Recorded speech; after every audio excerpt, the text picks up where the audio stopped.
عبداللہ حمید گل صاحب آپ سے، آپ کی نظر میں یہ جو امریکہ اسرائیل اور ایران کی جنگ ہے یہ اب کتنے وقت مزید درکار ہوگا کسی ایگریمنٹ کو پیپر پہ اتارنے پہ؟ بظاہر لگ یہ رہا ہے کہ کوئی اور رستہ ہے نہیں سوائے ایگریمنٹ کے. ایران بھی مان گیا ہے یورینیم سے ایٹم بم سے پیچھے ہٹنے کی بات وہ کر چکا ہے اور اب ایگریمنٹ پوری دنیا کے لیے ناگزیر ہو چکا ہے. آپ کا اوپینین عبداللہ حمید گل صاحب، کب تک ہوگا یہ ایگریمنٹ؟ بسم اللہ الرحمن الرحیم. بہت بہت شکریہ، آپ نے مدعو کیا دونوں معزز شرکاء کو بھی. السلام علیکم ناظرین کو بھی. دیکھیں جہاں تک تعلق ہے اس ایگریمنٹ کا، میری نظر میں یہ ایگریمنٹ ہو چکا ہوا ہے.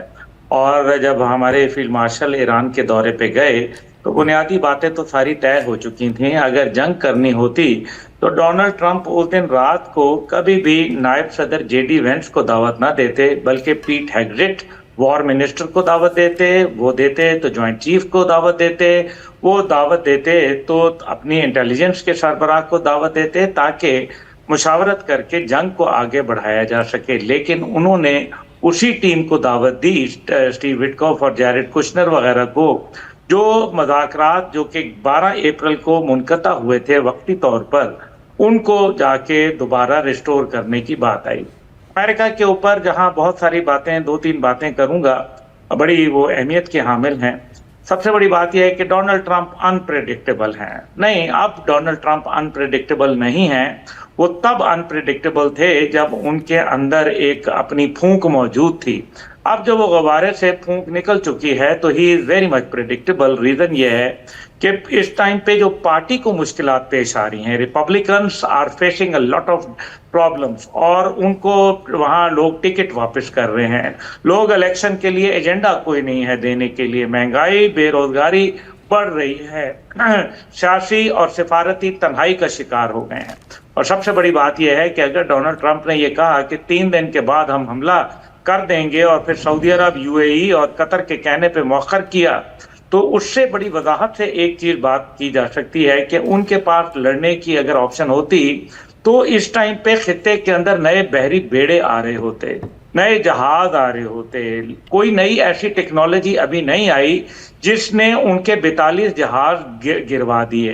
اگر 42 جہاز گرے تو 142 بھی ہو سکتے ہیں. اس لیے وہ جب تک کہ ان کے پاس کوئی نئی ٹیکنالوجی نہیں آئے گی، جو ایران کی ٹیکنالوجی جو اس کے پاس مختلف جگہ سے آ چکی ہے، وہ ٹیکنالوجی کا توڑ فی الحال امریکہ کے پاس نہیں ہے. اور وہ اپنی ایئر فورس اور اپنی نیوی، جو کہ اس کے لیے ترہ امتیاز ہیں، ان کو کسی بھی مصیبت میں مزید امبیرسنگ پوزیشن میں ڈالنا نہیں چاہتا. یہ تو اس لیے ڈونلڈ ٹرمپ جو ہے وہ پریڈکٹیبل ہو چکے ہیں. جو ان کی جھڑپ ہوئی درمیان میں ٹیلی فونک نیتن یاہو کے ساتھ، وہ بھی اس بات کی غمازی کرتی ہے. دوسری جانب بڑی انٹرسٹنگ بات ہے، اور وہ یہ ہے اس کا ایک اور پرسپیکٹو. ٹھیک ہے، یہ جنگ تو ختم ہو جائے گی، لیکن اس کے اندر کچھ پہلو ہیں. جیسے کہ ابھی ایک رائے ہے، میں امریکنز کے ساتھ کچھ رابطے میں تھا تو وہ میری وہاں جو ہیٹڈ ڈسکشنز ان کے ساتھ ہوئیں، اس کا خلاصہ یہ تھا کہ امریکہ حملہ کر سکتا ہے، اس چیز کو، سارے پروسیس کو تعطل کا شکار کر سکتا ہے،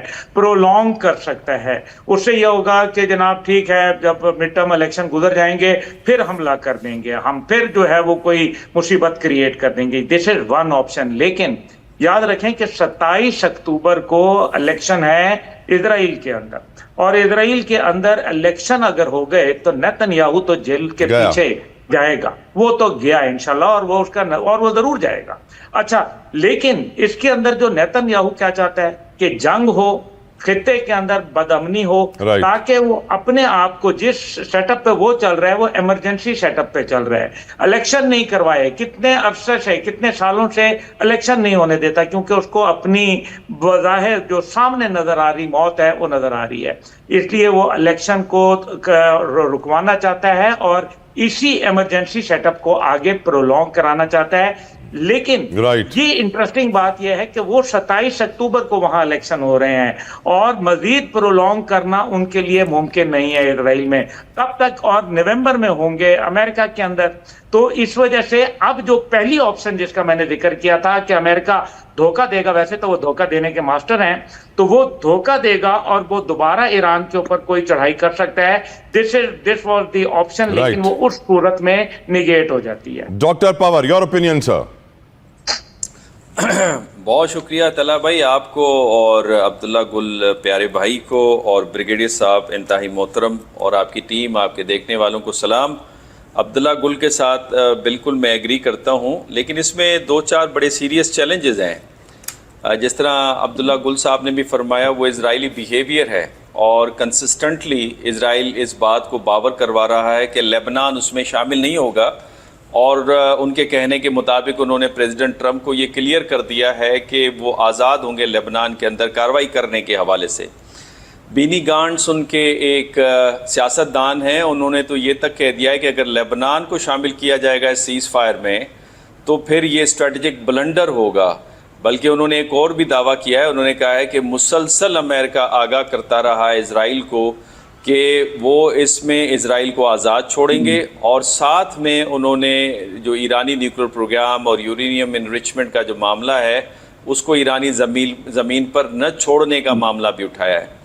دوسرا میرا پوائنٹ یہ ہے کہ دیکھیں امریکہ اور اسرائیل ایران کے درمیان میں اسٹریٹجک اینیمٹی ہے، اور اس میں چار عناصر بڑے امپورٹنٹ ہیں. ایک عنصر جو ہے بیانیہ ہے، دوسرا عنصر بلیف سسٹم ہے، تیسرا عنصر ادارے ہیں، اور چوتھا عنصر جو ہے وہ وے آف لائف ہے. ان چاروں کے اندر آپ کو ایک مخالفت نظر آتی ہے، اور یہی وجہ ہے کہ ایران کے ساتھ جو دشمنی ہے اس کا گیپ نیرو ڈاؤن بڑی مشکل سے ہوا تھا اوباما کے دور کے اندر، لیکن پھر وہ دوبارہ ایک بار اٹھ کھڑا ہوا جب پریزیڈنٹ ٹرمپ پاور میں آئے. اب اس دفعہ دوبارہ اس کو نیرو ڈاؤن کرنا یہ ایک معجزہ ہی ہے، اور انفیکٹ یہ فیلڈ مارشل سید عاصم منیر کا کمال ہے، یہ کریڈٹ ان کو جاتا ہے، اور یہی وجہ ہے کہ دنیا ان کو اپریشیٹ بھی کر رہی ہے. اور جو لوگ باہر جا رہے ہیں جس طرح عبداللہ گل صاحب نے فرمایا، لوگ پوچھتے ہیں کہ یہ فیلڈ مارشل صاحب نے کس طرح کر کے دکھایا ہے. میرا تیسرا پوائنٹ یہ ہے کہ ایران کو جو گارنٹیز چاہیے ہیں اس میں سمجھتا ہوں کہ تین ایسے گارنٹیز ہو سکتی ہیں جس سے ایران مطمئن ہو سکتا ہے. ایک تو خود بھی ایران ڈیمانڈ کر رہا ہے، چیپٹر 6 کی بات کر رہا ہے، یا چیپٹر 7 اگر اس کی توثیق ہو جائے تو ایران مطمئن ہو جائے گا. اب چیپٹر 6 میں جو ڈپلومیسی کے ذریعے سے گارنٹی ملتی ہے، اور چیپٹر 7 میں آپ سیکیورٹی کونسل جو ہے یونائٹڈ نیشن کی وہ کارروائی بھی کر سکتی ہے، فوجی کارروائی. دوسرا جو ہے ایرانین جو اسٹرکچر ہے یا ان کا جو پروٹوکول ہے، جو وہ دعویٰ کر رہے ہیں کہ وہ نیا پروٹوکول بنا رہے ہیں عمان کے ساتھ مل کے، جس میں وہ ٹول نہیں لیں گے، لیکن انوائرمنٹل جو چارجز ہیں اور پروٹیکشن چارجز ہیں وہ ضرور وہ لیں گے. وہ میرا خیال ہے کہ ایک ہو سکتا ہے، بیکاز ماضی کے اندر ڈارڈینلس اور فاسفورس بھی دے دیا گیا تھا ترکیے کو آفٹر پہلی جنگ عظیم کے. تیسرا جو ہے ایران کی جو سیکیورٹی اسٹرکچر جو اس وقت علاقے میں بنا ہے، جس میں پاکستان، سعودی عرب اور ترکی شامل ہے، قطر بھی شامل ہونے لگا ہے، اگر اس میں ایران اور آذربائیجان بھی شامل ہو جائیں تو ایک قسم کی یہ بھی گارنٹی ہوگی، اور یہ دیکھیں گے آپ جو ڈیل ہے یہ ایک امن منصوبے میں مکمل طور پہ تبدیل ہو جائے گی. ایرانیوں کے البتہ آخری پوائنٹ کہہ رہا ہوں، آخری خدشہ یہ ضرور موجود ہے کہ امریکنز ہر گھنٹے کے بعد اپنی بات کو تبدیل کر دیتے ہیں.